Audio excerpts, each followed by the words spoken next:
ইসলামকে পরিপূর্ণরূপে গ্রহণ করতে হবে। কিছু অংশ মানি, কিছু অংশ মানি না, এমন গ্রহণ করলে ইসলাম টিকবে না।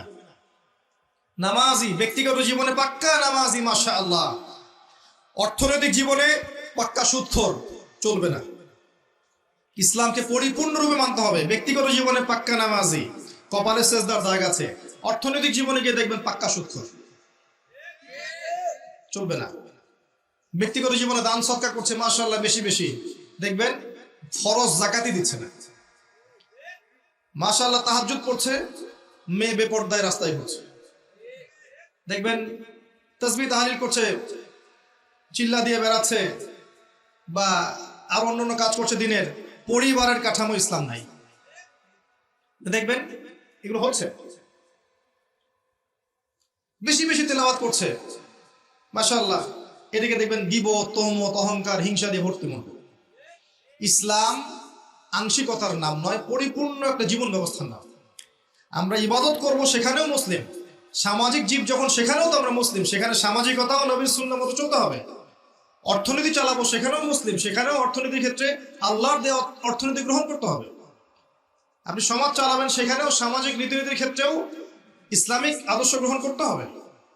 পরিবার চালাবো সেখানেও থাকতে হবে। যদি আল্লাহ পাক আপনাকে বিশ্বের নেতৃত্ব দেন, সারা বিশ্বে ইসলামিক লস ইমপ্লিমেন্ট করার দায়িত্ব তখন আপনার উপর বর্তাবে। প্রত্যেকটা ক্ষেত্রে আপনি মুসলিম, শুধুমাত্র ধর্মীয় জীবনে মুসলিম আর অন্যান্য জীবনে আমি মুনাফিক কাফের হয়ে থাকবে, এমন হবে না। যদি হয় মা দিনুক, অ্যান্সার আসবে না, মা দিনুক অ্যান্সার আসবে না। পরিপূর্ণ জীবন ইসলাম ফলো করতে পারলে উত্তর আসবে ইনশাআল্লাহ। আরেকটা কি ছিল? মান হাদা রাজুলু বুইসা ফিকুম, এই ব্যক্তিকে যাকে পাঠানো হয়েছিল। বিশ্বাস করেন এই পৃথিবীতে কেউ যদি আল্লাহর রাসূল সাল্লাল্লাহু আলাইহি ওয়াসাল্লামকে বাদ দিয়ে, তার সুন্নতকে বাদ দিয়ে অন্যর আদর্শ ফলো করা শুরু করে, সে উত্তর দিতে পারবে না। করণীয় কি? খুব সহজ, খুব সহজ। ইস্তেগফার করেন, আস্তাগফিরুল্লাহাল্লাযী লা ইলাহা ইল্লা হুয়াল হাইয়ুল কাইয়্যুম ওয়া আতুবু ইলাইহি, তওবা করে ফিরে আসেন। আগামীকাল সকাল থেকে ঘুম থেকে ওঠা থেকে নিয়ে ঘুমানো পর্যন্ত প্রত্যেকটা কাজ আপনি নবীর সুন্নাহ মতো করার চেষ্টা করেন। ঘুম থেকে ওঠেন, দোয়া পড়েন, বাথরুমে যান, দোয়া পড়েন, বের হন, দোয়া পড়েন, খাইতে বসেন, দোয়া পড়েন, খাওয়া শেষ, দোয়া পড়েন, নামাজে যান, হেঁটে হেঁটে যান, নামাজটা তার মতো ধীর স্থির ভাবে পড়েন, বসে থাকেন, জিকির আজগার করেন, জিকির আজগার শেষ তেলাওয়াত করেন এক পারা করে, আপনি স্কুলে চলে যান, কলেজে যান, চাকরি ক্ষেত্রে যান, ব্যবসায় যান, সেখানে আমানতদারিতা বজায় রাখেন, ইসলামিক নৈতিকতা বজায় রাখেন, বাসায় ফিরে আসেন, পরিবারকে ইসলামের মতো সময় দেন, রাতে আবার ঘুমিয়ে যান। সারা দিন ইবাদত, সারাটা দিন ইবাদত। আপনি লেখাপড়া করছেন, এমন জ্ঞান অর্জন করেন যেই জ্ঞান দিয়ে আপনি দিনের খেদমত করতে পারবেন। আপনি ব্যবসা করছেন, আমানতদারিতা বজায় রেখে, কাউকে না ঠকিয়ে, মাপে কম না দিয়ে, সিন্ডিকেট না করে ব্যবসা করেন, নেকি হবে। আপনি পরিবার চালাচ্ছেন, পরিবারটাকে ইসলামিক পরিবারে গড়ে তোলেন, আপনার পরিবারটাই জান্নাতের টুকরা। আপনি আলেম, মাদ্রাসায় পড়াচ্ছেন, আপনি খুলুসিয়াত রেখে মাদ্রাসায় তালিম দিতে থাকেন, প্রত্যেকটা দিন আপনার ইবাদত। আল্লাহ আপনাকে যদি আরো বড় ক্ষমতা দেন, সেখানে বসে আপনি দিনের জন্য কিছু করেন, ইবাদত। মুমিনের প্রতিটা কাজই ইবাদত, যদি সে নবীর তরিকা মতো করে। যদি করে তবেই উত্তর দিতে পারবে, হ্যাঁ ওই ব্যক্তি হচ্ছেন মুহাম্মদ সাল্লাল্লাহু আলাইহি ওয়াসাল্লাম। তার আগ পর্যন্ত পারবে না। যদি অন্যের আদর্শ গ্রহণ করে কি হবে শোনেন। যদি অন্যের আদর্শ গ্রহণ করে, তাহলে আল্লাহ পাক বলেছেন সূরা ফুরকানের মধ্যে, ইয়াউমা ইয়া'আদু যালিমু আলা ইয়াদাইহি, জালেমরা ওই দিন তাদের হাত এভাবে কামড় দিবে, হাত কামড় দিতে থাকবে এবং বলবে, ইয়া লাইতানি ইত্তাখাযতু মা'আর রাসূলি সাবিলা, হায় আমি যদি রাসূলের সাবিল বা পথ গ্রহণ করতাম কতই না ভালো হতো। ইয়া ওয়াইলাতা লাইতানি, হায় আমার দুর্ভাগ্য, লাম আত্তাখিয ফুলালান খলিলা, আমি যদি ওকে বন্ধুরূপে গ্রহণ না করতাম। আজকে যদি আমাদের আদর্শ হয় পশ্চিমারা, আজকে যদি আমাদের আদর্শ হয় পশ্চিমার কোনো নেতা, তাদের কোনো অ্যাসোসিয়েশন, তাদের কোনো সংগঠন, বা জিউজরা বা মোশরেকরা বা বুদ্ধিস্টরা বা খ্রিস্টানরা, কোশ্চিন কালেও সে মান্নাবিও উত্তর দিতে পারবে না। আজকে যদি আমরা তাদের সংস্কৃতি ফলো করি, তাদের ইকোনমি ফলো করি, তাদের পলিটিক্স ফলো করি, তাদের এই ফিলোসফিগুলো ফলো করে চলি, তাদের আদর্শ ফলো করে চলি, আমরা কোশ্চেনকে উত্তর দিতে পারবো না উনি হচ্ছেন নবী মুহাম্মদ সাল্লাল্লাহু আলাইহি ওয়াসাল্লাম। কারণ আপনি জীবনের প্রতিটা ক্ষেত্রে রাসূলের আদর্শ মানেননি। তো যখন আপনি রাসূলের আদর্শ মানছেন না, অন্যেরটা মানছেন, তার মানে আপনি স্বীকৃতি দিচ্ছেন যে অন্যেরটা তার চেয়ে বেটার, অন্যের আদর্শ তার চেয়ে ভালো। আপনি এমনটা স্বীকৃতি দিচ্ছেন আপনার কাজের মধ্য দিয়ে। এই কাজ করার পরে কেউ নবীর সুপারিশ পাবে?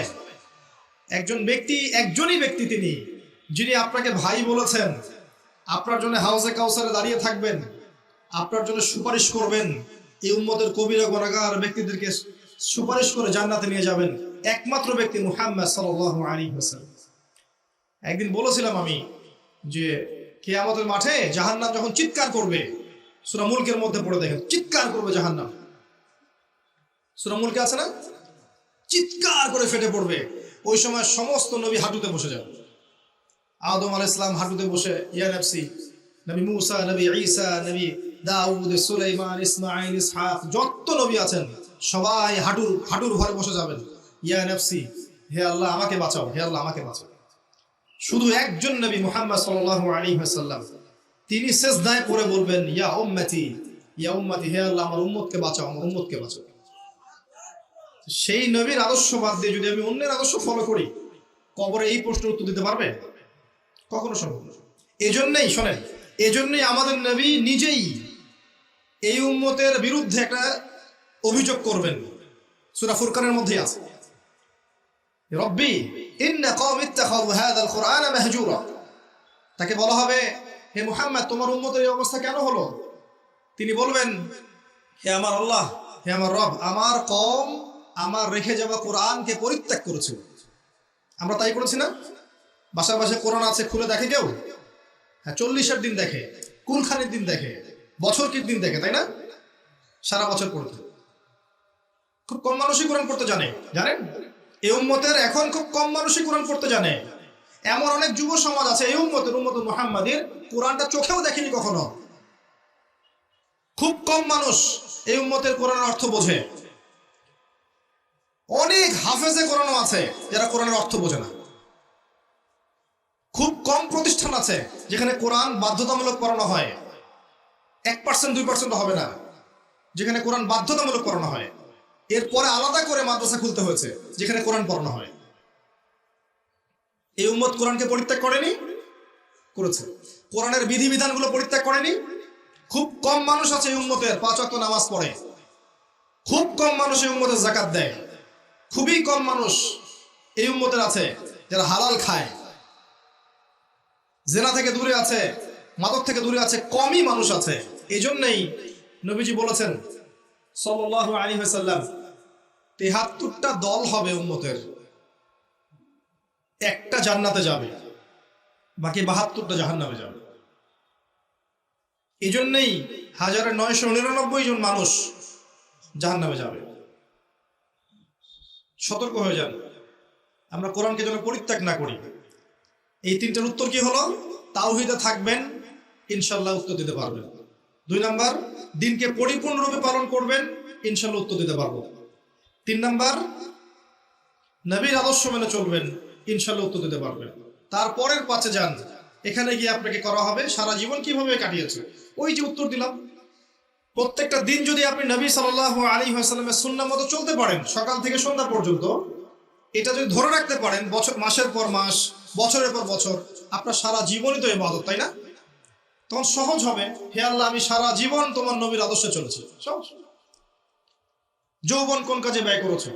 এখনকার এই ভোগ বিলাসিতা ত্যাগ করে, এই বাড়ি গাড়ি, টাকা পয়সা, গার্লফ্রেন্ড, পর্ন, হাবিজাবি, মাদক ছেড়ে দিয়ে এখনই যদি যুব সমাজ তওবা করে ফিরে আসে, এখন থেকে দিনের পড়াশোনা করে, কোরআন পড়তে শেখে, আরবি ভাষা শেখে, কোরআন নিয়ে গবেষণা করে, হাদিস পড়ে, দিনের মেহনত করে, আলেম ওলামার সোহবতে থাকে, দিনের কল্যাণে কিছু করে, যৌবনটাকে আল্লাহর পথে কাজে লাগায়, এরা উত্তর দিতে পারবে না? পারবে, যে আমি আমার যৌবনটা আল্লাহ তোমার রাস্তায় বিলিয়ে দিয়েছি। কত মুসলিম কন্টিনেন্ট আছে যে কন্টিনেন্টে ইসলাম ঢুকেছে যুবকদের তরবারির মাধ্যমে। এই মোহাম্মদ বিন কাসিম, তারেক বিন জিয়াদ যুবক ছিলেন। হ্যাঁ, ওই সময়কার সিচুয়েশন এমন ছিল, ইসলামিক গভর্নমেন্ট ছিল। এখন আবার বের হয়ে যায় না তরবারি নিয়ে, এই কথা শুনে যে আবু তাহা ভাই তরবারের কথা বলেছে। এখন সিচুয়েশন সেটা নয়। তাদের ইমারত ছিল, খেলাফা ছিল, ইসলামিক হুকুমত ছিল, সেখান থেকে রাষ্ট্রপ্রধান ফোর্স পাঠিয়েছিলেন। এখন আপনাকে কে পাঠাবে? এখন আপনি বড়জোর কোথায় যেতে পারেন? বড়জোর আপনি ইউরোপ আমেরিকা গিয়ে প্রবাসী হতে পারেন। এখন বড়জোর দেখা যাবে যে বিশ্বের পরাশক্তিগুলো একটা ভেজাল বাঁধিয়ে দিয়েছে, সেই ভেজালের মধ্যে আপনাকে ফোর্স হিসেবে পাঠানো হয়েছে, আপনি চলে গেলেন ওদের দ্বন্দ্ব মেটাতে। যাই হোক, এই যৌবনকালে যারা আল্লাহর ইবাদত করবে, নবী সাল্লাল্লাহু আলাইহি ওয়াসাল্লাম বলেছেন আরশের ছায়ার নিচে আল্লাহ পাক তাদেরকে ছায়া দিবেন। এর চেয়ে বড় সৌভাগ্য হতে পারে?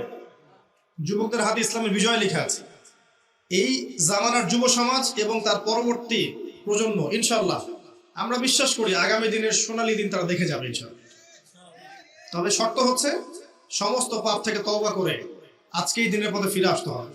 যুবক যুবতী সবাইকে বলছি, একজন যুবক যেমন একটা কমিউনিটির জন্য যথেষ্ট, একজন যুবতী মাও কিন্তু দেখবেন একটা জাতির ভবিষ্যৎ গড়ে দিবে ইনশাআল্লাহ।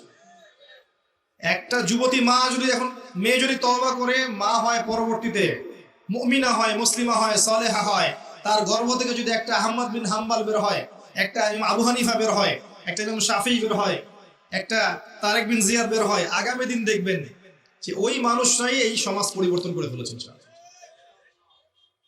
তো আমরা তাদেরকে আল্লাহর পথে ফিরে আসার জন্য তওবা করার নসিহত করব। আল্লাহ পাক তৌফিক দান করুন, আমিন।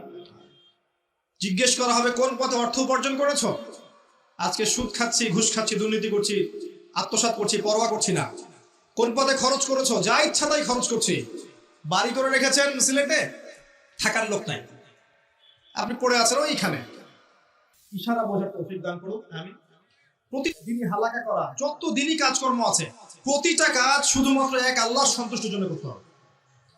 তখন গিয়ে দেখবেন ইনশাআল্লাহ এই কাজগুলোর ফলাফল বিস্তার করবে এবং সমাজে প্রতিষ্ঠিত হবে ইনশাআল্লাহ আযজা ওয়া জাল্লা। আল্লাহ পাক আমাদের সবাইকে শিরক মুক্ত আমল করার তৌফিক দান করুন। আল্লাহ পাক আমাদের সবাইকে বেদাত মুক্ত আমল করার তৌফিক দান করুন। আল্লাহ পাক আমাদের সবার হালাল রিজিকের ব্যবস্থা করুন। যাবতীয় হারাম থেকে আল্লাহ পাক আমাদেরকে বাঁচিয়ে রাখুন। আমাদেরকে আল্লাহ পাক বেহায়াপনা, অশ্লীলতা, মাদক, পর্নোগ্রাফি থেকে হেফাজত করুন। আল্লাহ পাক আমাদের মধ্যে যারা অসুস্থ আছে সবাইকে আল্লাহ পাক শেফায়ে কামেলা দান করুন। যারা ইন্তেকাল করেছেন সবাইকে আল্লাহ পাক মাফ করে দিন। আল্লাহ পাক আমাদেরকে প্রকৃত ইলম দান করুন, আল্লাহর নূর দান করুন। আমাদের রূহ বা আত্মাটা যেন ইল্লিনে যায়, আল্লাহ পাক সে তৌফিক দান করুন।